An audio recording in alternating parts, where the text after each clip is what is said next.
Uma das maiores histórias de amor. E uma das maiores guerras épicas da história. Uma história sobre deuses e heróis, sobre o maior guerreiro do mundo e a mulher mais linda. É a história do cavalo de Troia e 1000 navios. Mas quanto disto é verdade? A guerra de Troia realmente aconteceu?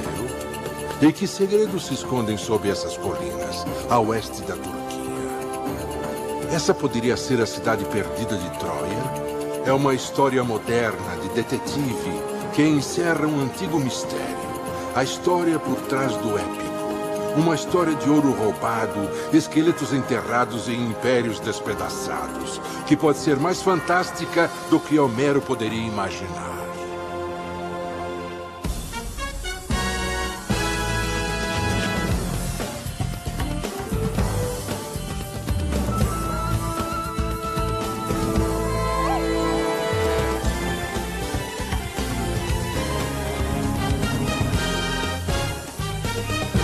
Troia.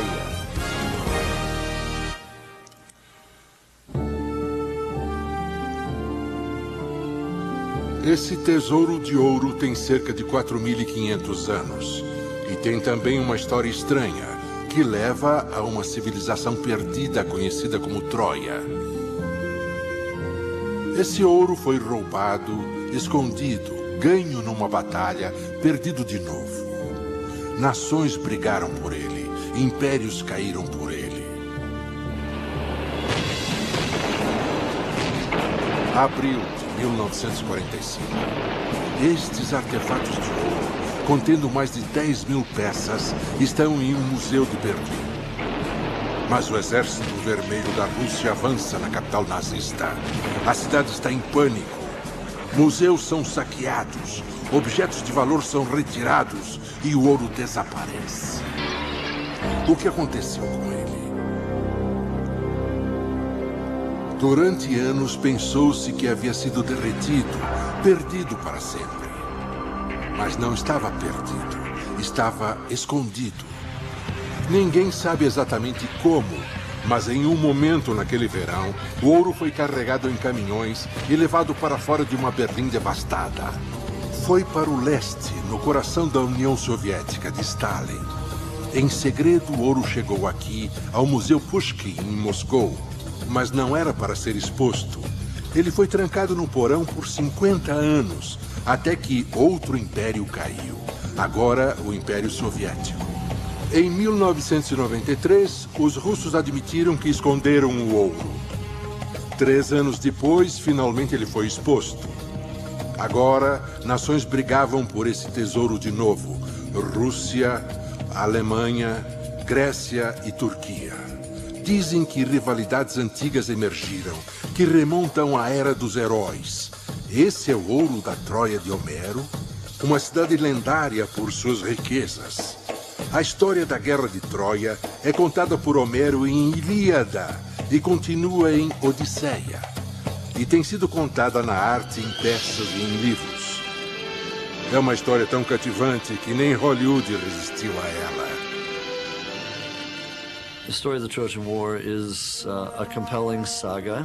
It has elements that both women and men like. It's a love story, it's a buddy flick, and it's got universal themes. Man's mortality, love, requited and unrequited. I mean, Hollywood's had a fixation with it again and again and again. It's just a story that won't die.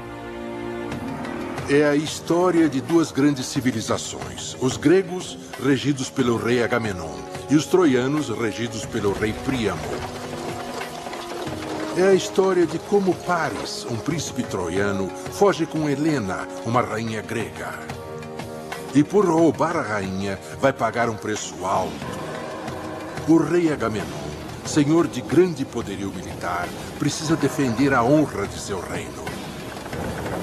Ele envia 1000 navios ao mar Egeu para trazer Helena de volta.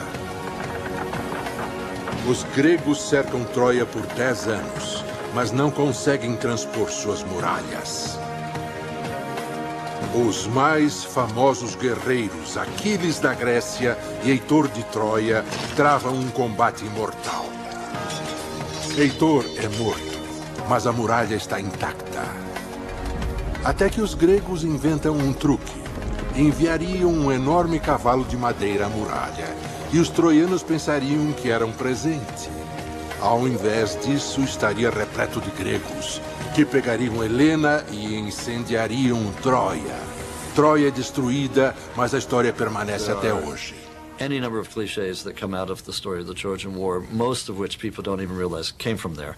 We have, for instance, beware of Greeks bearing gifts, the face that launched 1,000 ships, with Helen being that face.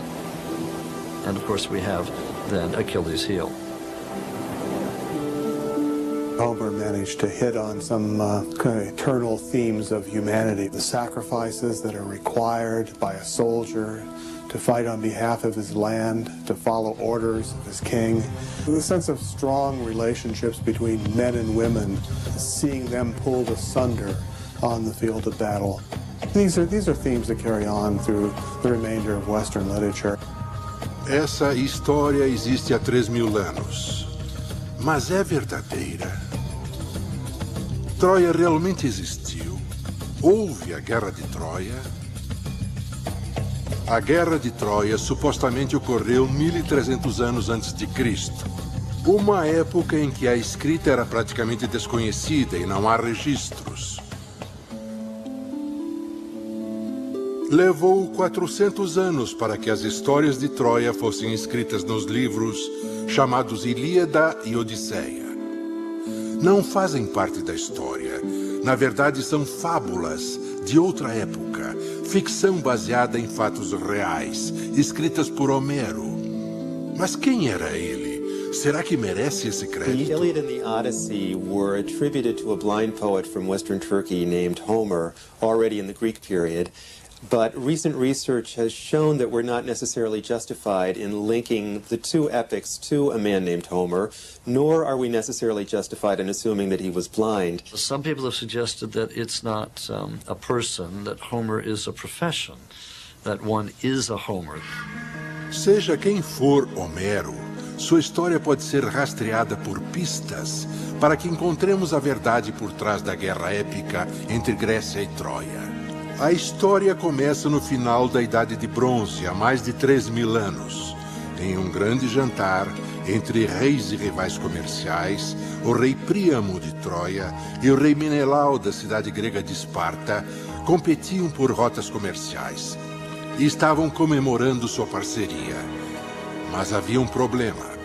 Um dos filhos de Príamo, o príncipe Paris, abstraía-se de seus deveres diplomáticos. Motivo da distração, a esposa do anfitrião, Helena, tida como a mulher mais linda do mundo. Mas o rei Menelau não nota o interesse de Paris. Menelaus, who's apparently not the brightest of bulbs, goes off and leaves Paris and Helen alone. Menelaus goes off to Crete on a business trip. And while the cat's away, the mice play. Helena e Paris se olham e se apaixonam. E começam um romance ilícito. Paris leva Helena com ele para Troia. Now, there are two versions. The Greek version said that Helen had been kidnapped and had been taken away. The Trojan version said that Helen had actually fallen in love with Paris and had left voluntarily. Either way, Helen winds up back in Troy. When Menelaus comes back, he finds his wife is gone. Em qualquer época, sequestrar uma rainha é um insulto. No século 13 a.C. era um ato de guerra.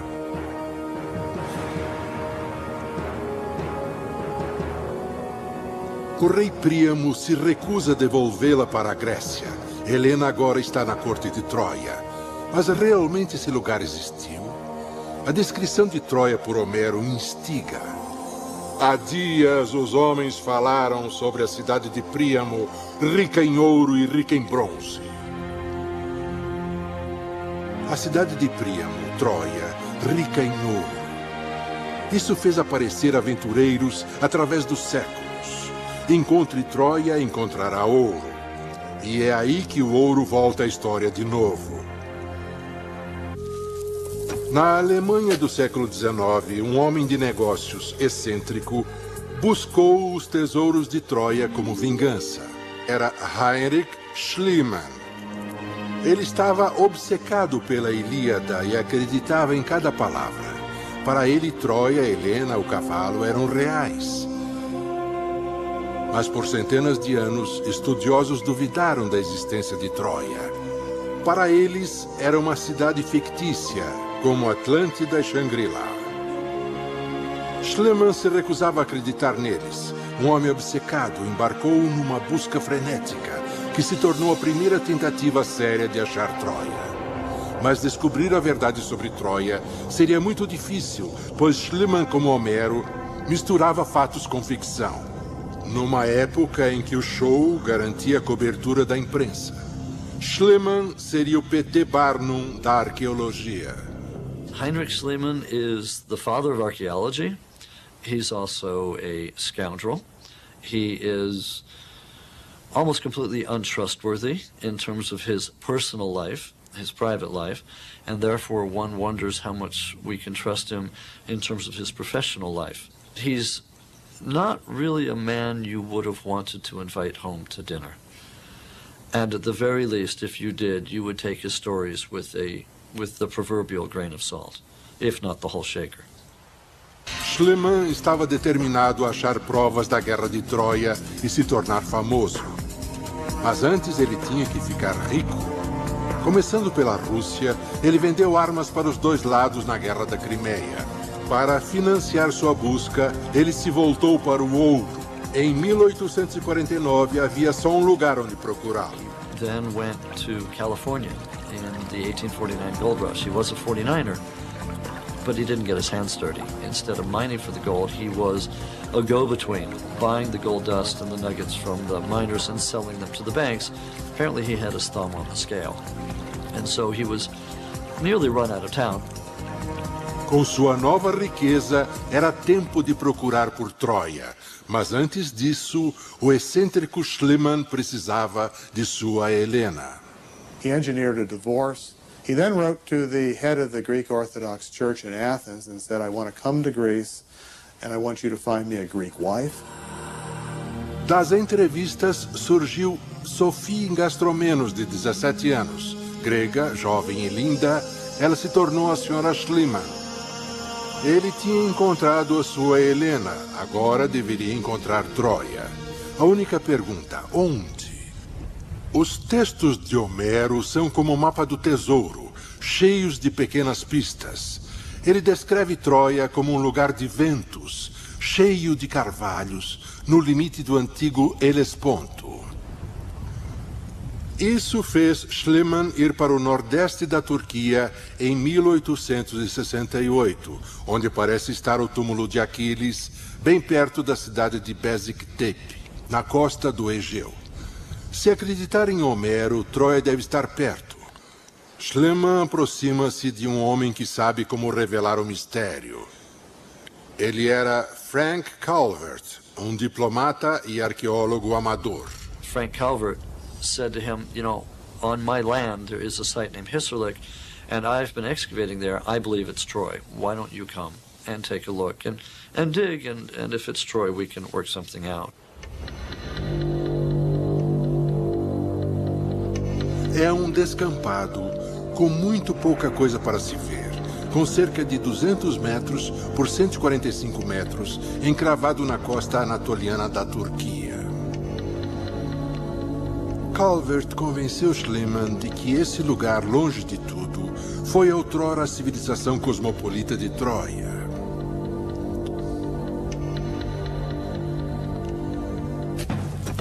Schliemann começou a cavar onde Calvert havia sugerido, e ele não estava com pressa. Acreditando que a Troia de Homero estava no fundo, ele cavou uma trincheira de norte a sul, com 36 metros de largura, passando pelo meio da colina. Mas Schliemann não era paciente nem cuidadoso. Se não fosse a Troia de Homero, ele teria abandonado tudo. If one had to describe in a nutshell how Schliemann dug at Troy, it would be very easy to describe. He dug badly. At the time in which Schliemann began his work, archaeology was really a very new discipline. We think of it as a very old one, but in fact, in the second half of the 19th century, it was quite new. Schliemann had no formal training in archaeology at the point when he began his excavations, so he wasn't exactly sure how to go about it. Em 31 de maio de 1873, Schliemann descobriria tesouro. In his own words, Schliemann said, I came out one morning, the workmen were already excavating, and as I walked over, one workman was uncovering a huge chest, and I could see the glint of gold. And so I quickly announced that I had forgotten it was my birthday, Schliemann says, and I gave them the day off on the spot.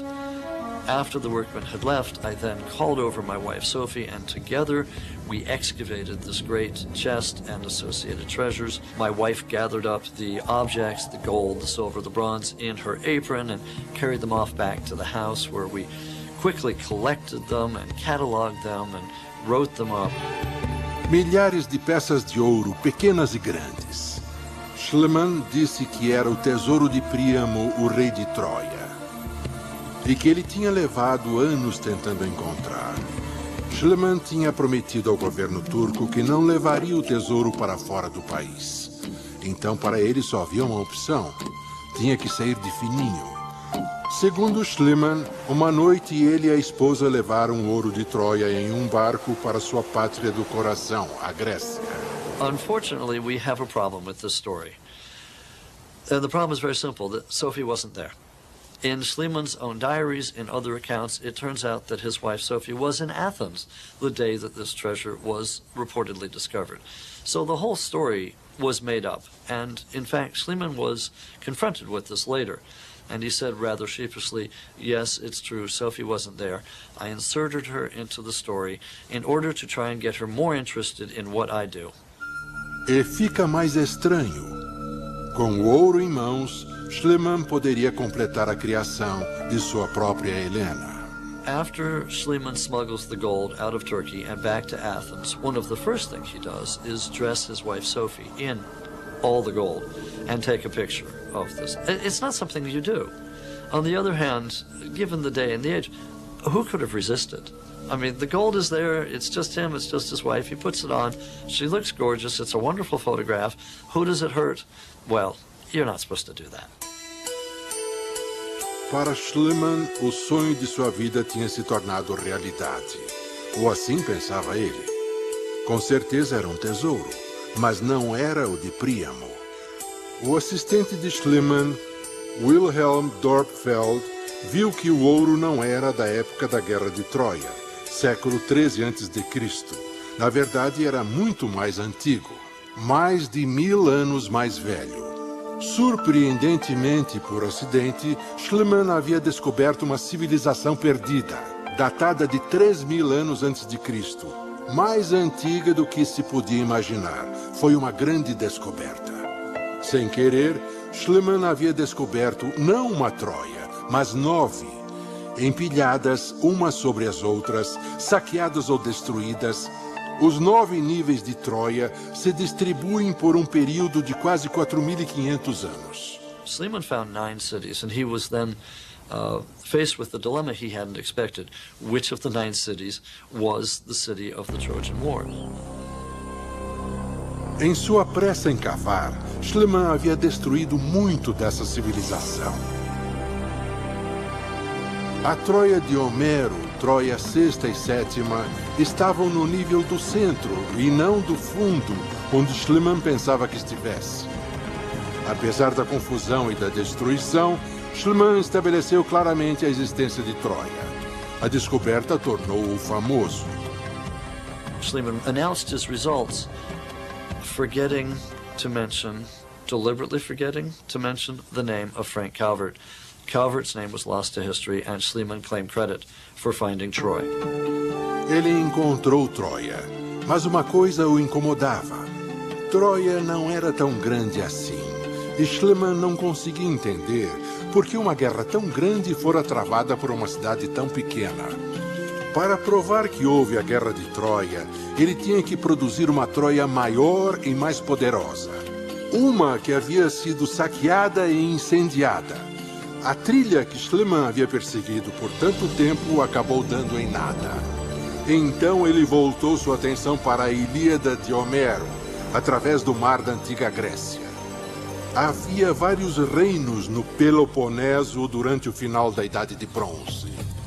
Mas todos eles se reportavam a um reino, Micenas, e a um rei, Agamenon. Foi o irmão de Agamenon, Menelau, que teve a esposa sequestrada, Helena. Ela ainda estava em Troia com seu amante Paris. Mas nesse insulto, Agamenon vê uma oportunidade. Ele chama os governantes sob sua tutela e recruta o apoio deles. A missão: recuperar Helena e saquear Troia, cidade rica em ouro. A arma secreta: Aquiles, o maior guerreiro da Grécia, cuja agilidade e habilidade de lutar haviam sido concedidas pelos deuses. Com a maior fragata e o maior guerreiro, como poderia perder? King Agamemnon, with a head and face like Jove, the Lord of Thunder, a waist like Mars, and a chest like that of Neptune, stands peerless among the multitude of heroes. Agamenon, rei da grande cidade de Micenas. Esse seria o reino que colocou os gregos contra Troia. Em 1876, Schliemann foi ao lugar onde se pensava que Micenas tinha existido. People would have taken him right there and said, this was the home of Agamemnon, this was Mycenae. Entre essas ruínas, Schliemann começou a cavar de novo, esperando encontrar Agamenon e outra pista da guerra de Troia. Micenas, um lugar de riquezas e violência. Ao contrário de Troia, nunca se duvidou da existência de Micenas, mas ninguém havia escavado o lugar sistematicamente, até a chegada de Schliemann. E o que ele descobriu aqui é espantoso. You go into the citadel of Mycenae, you go along a wall, and you go through a gateway, and over top that gateway is a huge stone lintel block, and over top of that is a roughly triangular piece of stone, which has a carving on it of two lion-like creatures facing each other with a column in between. Leões. Qual seria o significado? Nos tempos antigos, leões eram os guardiões simbólicos de construções da realeza. A Porta do Leão é uma das mais antigas esculturas da Europa. Para Schliemann, era a entrada da corte de Agamenon. Schliemann começou a escavar e encontrou um espaço circular semelhante a um lugar de reuniões ou uma praça. But when he began to excavate there, he found it wasn't a meeting place. It was a monumental area in which there were graves. Túmulos. Ao invés de uma praça, Schliemann havia achado um cemitério. And he found a number of deep shafts that had been cut down through the ground and into the bedrock. And at the bottom of each of those shafts was a rectangular chamber, which he found a great number of bodies. Schliemann cavou mais fundo, convencido de que acharia o corpo de Agamenon e desvendaria novos segredos sobre a guerra de Troia. In each grave were large quantities of very precious objects, of gold and silver, large quantities of exotic objects that had been brought to Mycenae. Ouro. Parece incrível, mas Schliemann havia achado ouro de novo. As peças mais extraordinárias eram máscaras de ouro colocadas nos rostos dos mortos como sinal de riqueza para levar após a morte. Schliemann havia visto o suficiente. He sent telegrams to major newspapers announcing that he had looked upon the very face of Agamemnon. A imprensa europeia acreditou, mas Schliemann não deixava a verdade aparecer no meio de um bom conto. The original mask that Schliemann had found was the round-cheeked, friendly face of your next-door neighbor. The king of Greece came to see this, but in the meantime, Schliemann had found an even better mask. And so when the king showed up, he showed the king that second mask, and this is the one with the curly-Q mustache and the beard, which looks much more regal. It looks like a Victorian British gentleman. And so some people have suggested he took a golden mask and had a friend, a jeweler friend perhaps, actually add the beard and mustache to it. Talvez Schliemann alterasse o rosto de Agamenon. Mas não era Agamenon. Tinha 300 anos a mais. Schliemann, em sua busca pela Guerra de Troia, havia feito uma descoberta incrível por pura sorte. A máscara era de antes de Micenas, mas Schliemann ainda estava procurando a Micenas, que atingiu o apogeu na Ilíada de Homero. Nos anos seguintes, arqueologistas fariam uma ligação com Homero, um elmo com presas de javali que combinava com a descrição na Ilíada. And over his head he set a helmet made of leather. The gleaming teeth of a white-tusked boar ran round and round in rows stitched neat and tight. De repente, Homero é mais do que um poeta. Enfim, a mitologia e a arqueologia se uniram e a cidade de Agamenon entra em evidência. Como Troia, Micenas se tornou muito rica, dominando tudo em seu redor.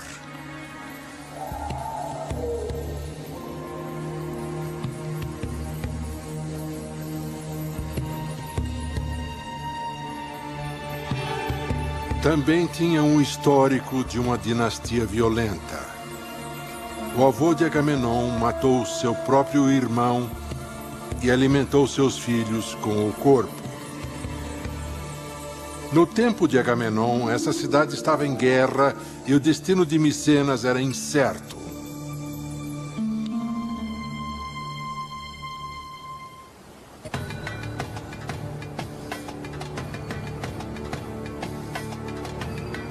Quando a grande fragata preparava-se para partir, Agamenon, num gesto desesperado, sacrifica sua própria filha para que os deuses protegessem a viagem para Troia.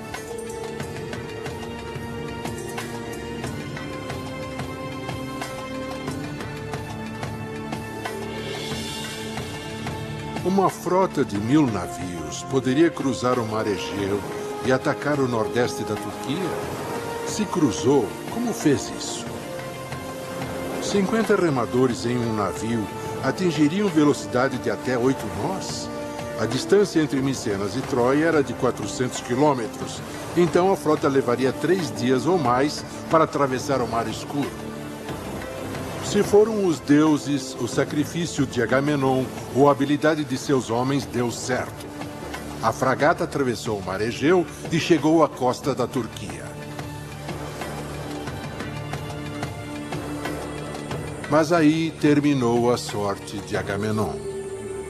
Após uma briga por causa de uma escrava, o grande guerreiro Aquiles se recusa a lutar no exército grego. Agamenon vai ter que tomar Troia sem ele.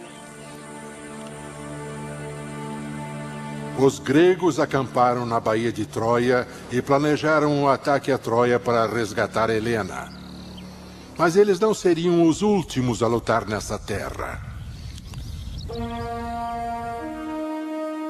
Na Primeira Guerra Mundial, cerca de 250 mil soldados aliados morreram aqui na Batalha de Galípoli. Em 1492 d.C., os otomanos conquistaram Constantinopla. Em 332 a.C., Alexandre o Grande trouxe um exército de 20 mil homens. Por que os homens lutaram nessa costa através dos séculos? A resposta é sua localização única. Em Homero, Troia está situada no topo do Helesponto, hoje conhecido como Dardaneles, o caminho estreito na água que separa o Mar Negro do Egeu e separa a Europa da Ásia. A costa sempre foi povoada por vilas de pescadores. Mas fora da costa, sempre teve os grandes navios mercantes.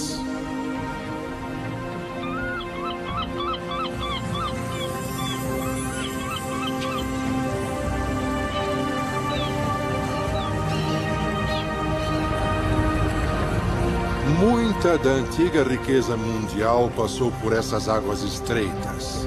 Se a Troia de Homero fosse aqui, seria um lugar de muito poder. Um vento nordeste ainda sopra aqui. É um vento que ajudou a fazer a riqueza da cidade. The winds and the currents frequently were going the wrong way, and the sailors would have had to put in at the port for up to 6 weeks at a time. And Troy, the rulers of Troy, probably would have taxed those ships. Troia seria um pedágio da Era de Bronze, e a riqueza aumentava.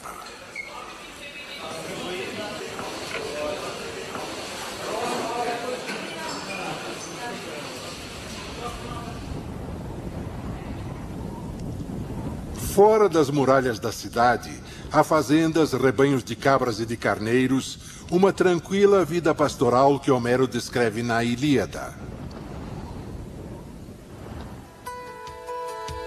Dentro da cidade, ela é majestosa. A vida na corte de Troia está dentro da muralha, onde o rei Príamo, na Ilíada de Homero, cobra pedágio e taxas dos navios mercantes. At this time, Troy is probably quite the international city. I would think it had almost a cosmopolitan feel. There are a number of foreign objects, imports, found at Troy. Undoubtedly, there are foreign embassies and delegates coming. Duas cidades, Micenas, rica pelo comércio. Troia, rica pelos impostos do comércio. Essa rivalidade entre gregos e troianos seria um motivo real para haver a Guerra de Troia? We certainly know there were wars in the Bronze Age involving all of these parties who were involved in trading networks in the Eastern Aegean. And it's not surprising, given Troy's location, that it was pulled into this network. No fim da Idade de Bronze, só há um modo de atacar uma fortaleza: ir em frente. Na história de Homero, é o que os gregos se preparam para fazer. Eles se reúnem na frente dos portões da cidade. Mas Paris, temendo uma batalha sangrenta por sua mulher, se oferece para lutar em um único combate com qualquer um dos gregos. A proposta: se ele vencer, Helena fica em Troia. Se ele perder, ela volta para a Grécia. Menelau, marido de Helena, sedento por vingança, aceita o desafio.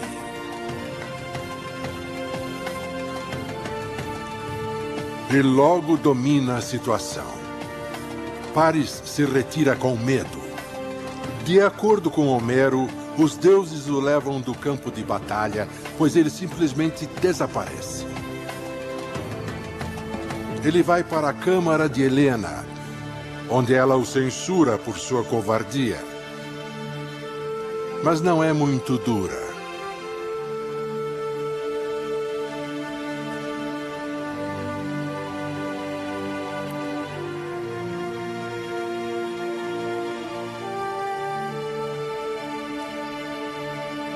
Um covarde bonito cujo romance ameaça uma civilização. Houve mesmo um príncipe Paris de Troia? Há provas de que existiu?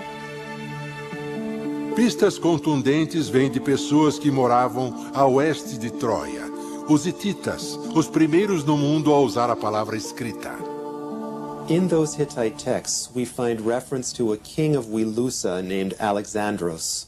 Alexandros is another name for Paris, who of course was a prince of Troy. It looks as if there were conflicts in the late Bronze Age around Troy and in association with this king named Alexandros or Paris.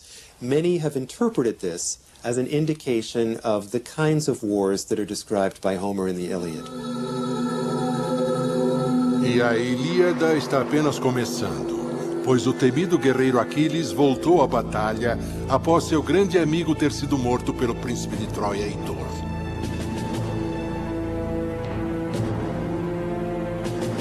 Enfurecido, Aquiles elimina o exército troiano e manda o que restou para os portões da cidade. O cerco grego chegou às portas de Troia. Homero descreve a muralha na Ilíada. The great walls and gates and timbered doors we hung, well planed, massive, and bolted tight, will shield the city. Mas houve um grande cerco a Troia? Schliemann não achou provas disso. Mas Schliemann não tem a última palavra sobre Troia. Em 1932, Carl Blegen, da Universidade de Cincinnati, começou a reescavar em Hisarlik. Blegen não era como o falastrão Schliemann. Ele escavou com precisão e conhecimento, mas o objetivo era o mesmo: encontrar provas da Guerra de Troia. O 6º nível de Troia era uma cidade internacional onde a vida era boa. Mas a equipe de Blegen descobriu que o 7º nível de Troia, a Troia do tempo do cerco descrito por Homero, era um lugar muito diferente. Eles viram que o luxo tinha acabado. Os sinais de riqueza tinham desaparecido. As condições de vida haviam deteriorado. O que aconteceu com a Troia rica e pacífica? Então, uma pista importante. Eles encontraram jarros de armazenagem, grandes, muitos. Os moradores de Troia estavam armazenando comida. All of the residents, or most of the residents living in the surrounding area, had moved up into the protection of the citadel. Then you would have had difficulty maneuvering through the streets of the city because houses were built very close to each other. There would have been enormous storage vessels that contained large quantities of food so that you didn't have to leave the protection of the citadel very often. And there would have been a kind of climate of fear. Medo do quê? Professor Rose acha que, na verdade, Troia Sétima era a cidade sob cerco como descrito na Ilíada. Em Homero, os gregos sitiam Troia e a batalha vai ter lugar fora da muralha da cidade, onde Aquiles luta com Heitor em um combate mortal, no qual o destino de Troia está em jogo.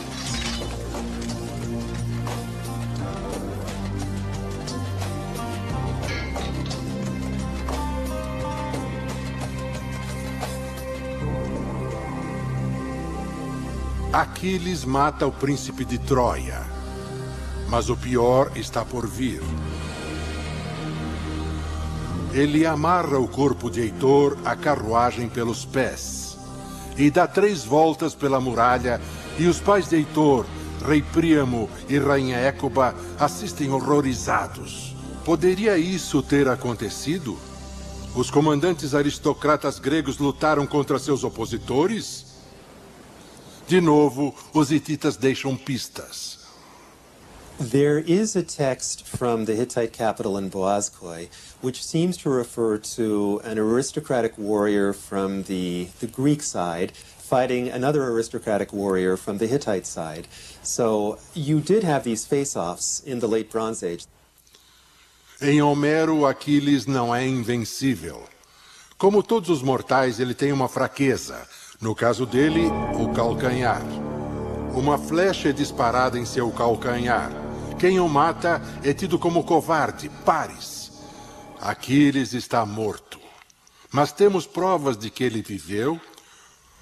Uma pequena pista no porto da cidade de Bezik Tepe. Um monte na forma de cone que desde a antiguidade é tido como o túmulo de Aquiles. Mas as escavações no túmulo deram em nada, e o histórico Aquiles permanece um mistério. Paris, que assassina Aquiles e é a causa da guerra, é morto em batalha. O caso de amor de Paris começou a guerra. Sua morte poderia terminá-la e mudar o destino de Troia? O rei Príamo tem a chance de devolver Helena e se sair bem. Mas o orgulho aparece de novo na história de Homero. Príamo se recusa a devolver Helena. Os gregos devem entrar à força para resgatá-la. Na Ilíada é o deus Poseidon que constrói a muralha de Troia. Poseidon diz: I walled the city massively in well-cut stone to make the place impregnable. Paredes intransponíveis. 10 anos de cerco e as paredes de Troia ainda estão lá. Parece estranho para uma cidade tão pequena. É um enigma que Carl Blegen não vai decifrar. Blegen stopped his excavations at Troy in 1938, and for the next 50 years, no one did anything at the site. The walls were crumbling, and it was in quite bad shape. Após sua escavação, o chão abaixo de Isarlik guardou todos os seus segredos. Mas não. Em 1992, uma equipe da Universidade Tübingen, na Alemanha, junto com uma equipe da Universidade de Cincinnati, decidiu cavar de novo. Desta vez com tecnologia de ponta como sonar, usado para pesquisar solos em busca de depósitos de petróleo. Mas não acharam petróleo, acharam rocha, que mudaria o nosso conceito de como a Guerra de Troia teria acontecido. What we found was that if one goes 400 meters to the south of the main citadel of Troy, so that's about 1,200 feet, there's a rock-cut ditch that surrounded the entire lower city of Troy in the Troy VI period. O perímetro de defesa está fora da muralha. Isso tornaria a Troia de Homero muito maior do que se pensava antes. De repente, Troia não era tão pequena. De repente, Troia tinha mais defesas. In order to attack the city, you would have had to have disembarked from your chariot, gone into and out of the ditch, all the while dodging arrows that were being shot at you by Trojans who were behind a wall not far in the distance. You then had to scale that wall, run through the lower city, that's 1,200 feet, and then you would have reached this enormous limestone fortification wall that surrounded the citadel. You had to get over that, and if you did that, all the while again dodging arrows that were raining down on you from Trojans on the other side, then you could sack the city. But with this dual system of defense, the settlement was nearly impregnable. Eles acharam a cidade que Schliemann e Blegen procuraram. A Guerra de Troia teve uma grande virada então. Em Homero, o cerco chega a um beco sem saída. Os gregos sofrem pesadas perdas e precisam de um novo plano para entrar em Troia. Para tanto, recorrem a um truque. Eles constroem um grande cavalo de madeira e o levam até a muralha da cidade e aparentemente se retiram. Os troianos encontram o cavalo, acham que os gregos deixaram um presente e que desistiram de lutar. The Trojans, who are apparently also not the brightest of bulbs, open up their gate, bring in the Trojan horse, and begin celebrating. Mas não era um presente. E os gregos não tinham se retirado. Seu exército estava escondido na ilha de Tenedos, perto do porto, esperando a armadilha dar certo. Isso podia ter acontecido? A maior decepção militar poderia ser um fato histórico? All historical Greeks knew about the story of the Trojan horse. The minute they began to experiment with the representation of figures of the human form and of animals, it's one of the first things that they draw. Why would such a story even be developed? Again, you have to remember these very strong defensive components of the city in the late Bronze Age. So it's not surprising that the story of some sort of trick to get into an impregnable city was developed. Why a horse is harder to say. Mas há algumas teorias. Na época de conflitos armados, o exército às vezes construía um objeto de cerco, um carneiro com rodas com soldados dentro. Essa representação assíria do século 7 a.C., próximo da época de Homero, mostra o cerco com um cavalo entrando pela muralha da cidade fortificada. Talvez o cavalo de Troia fosse um desses dispositivos. Mas talvez a muralha tenha caído por forças naturais ao invés da força do homem. Um terremoto. Uma falha cortava a Turquia a noroeste e constantemente havia terremotos nessa região desde a antiguidade. A escavação de Carl Blegen em 1930 mostrou que Troia sofreu um grande terremoto no fim do século 13 a.C. Talvez o terremoto tenha enfraquecido Troia, permitindo que os gregos entrassem na cidade. O cavalo ou o terremoto? Essas teorias podem ser analisadas. Now we know that the sixth city of Troy is destroyed, probably by an earthquake. But you know, if Homer's telling this story, 10 years of fighting, epic saga, so on and so forth, you don't want to say, and then there was an earthquake and the walls fell down and they walked in. It's ending your story with a whimper rather than a bang. Mas tem a teoria, o cavalo como símbolo. A muralha foi construída pelo deus Poseidon. Poseidon is not just the god of the sea. He's also the god of earthquakes. He's frequently called the earth shaker. And the animal associated with Poseidon is the horse. So if you say earthquake equals Poseidon, Poseidon equals horse, ergo earthquake equals Trojan horse, you've got it. The Trojan horse could simply be a metaphor for the earthquake. Mas em Homero o cavalo é real e o truque dá certo. At about midnight, once the Trojans have had, shall we say, a bit too much to drink, and they've all gone to sleep, the Mycenaeans inside the horse open up the trap door, climb on down, kill the guards at the gate, and open up the gate.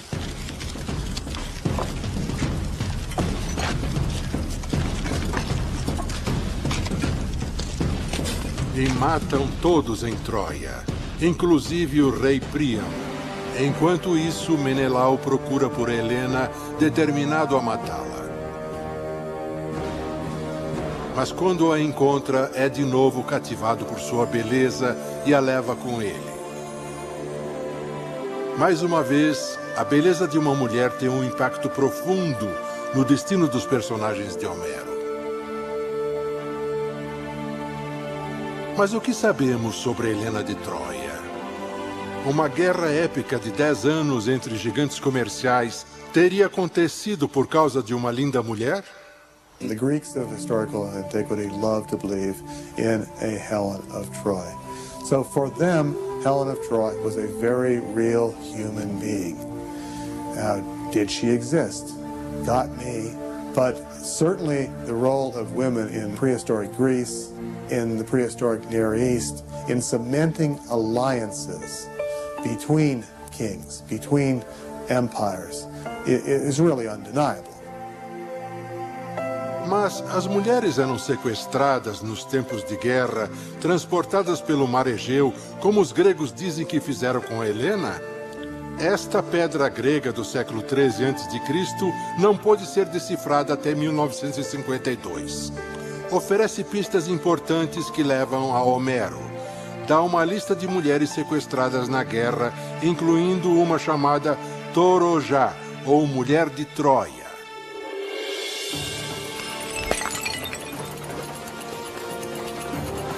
A Mulher de Troia tem o mesmo destino em Homero. A cidade é saqueada, sua riqueza é levada, Troia é incendiada, apagando-se a civilização do rei Príamo. Agora sabemos que Troia existiu e que foi destruída no século XIII a.C. Mas foi realmente incendiada? Se foi, por quem? Schliemann tinha provas e 45 anos após sua morte, Carl Blegen provaria isso. Entre as camadas da Troia de Homero, havia provas de que Troia foi incendiada. Mas muitas cidades se incendiaram na antiguidade. Como saberemos se Troia foi incendiada num ataque militar? Quando a equipe Tübingen em Cincinnati chegou em 1990, começou a procurar nos restos de Troia. There were quite a number of destruction levels that we found, but two in particular for the Late Bronze Age. In the second destruction phase, we find arrowheads in the destruction level, so it looks as if that city was destroyed by some sort of attack. Pontas de flechas usadas pelos antigos guerreiros, enfim, uma ligação militar na destruição de Troia.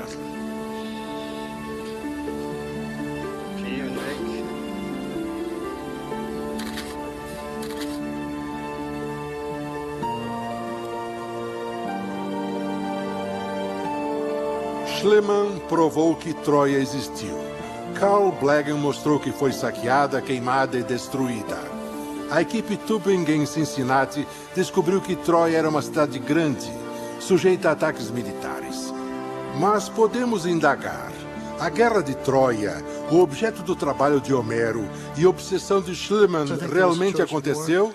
We have circumstantial evidence that the Mycenaeans are fighting in northwest Anatolia as early as the 15th century, perhaps 300 years before the so-called Trojan War. Were there wars between the Greeks and the Trojans? It certainly wouldn't be surprising because Troy is located in this border region where the Greeks and the Hittites continually sought control.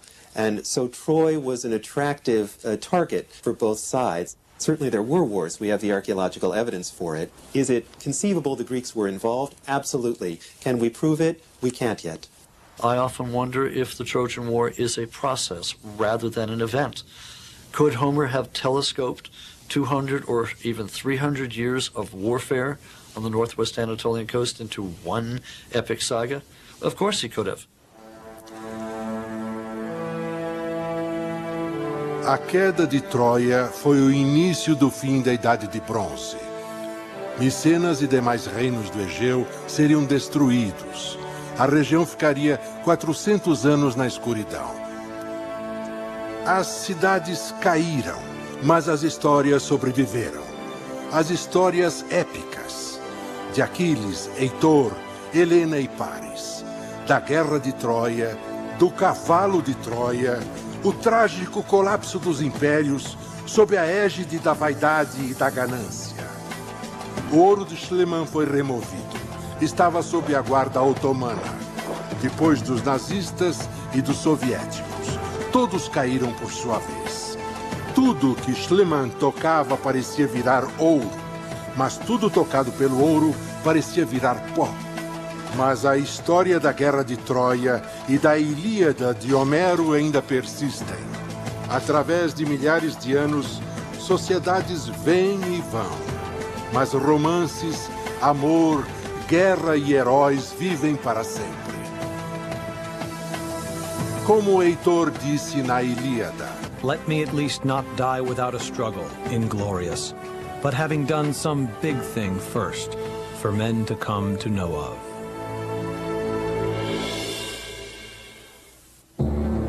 Versão Marshmallow São Paulo.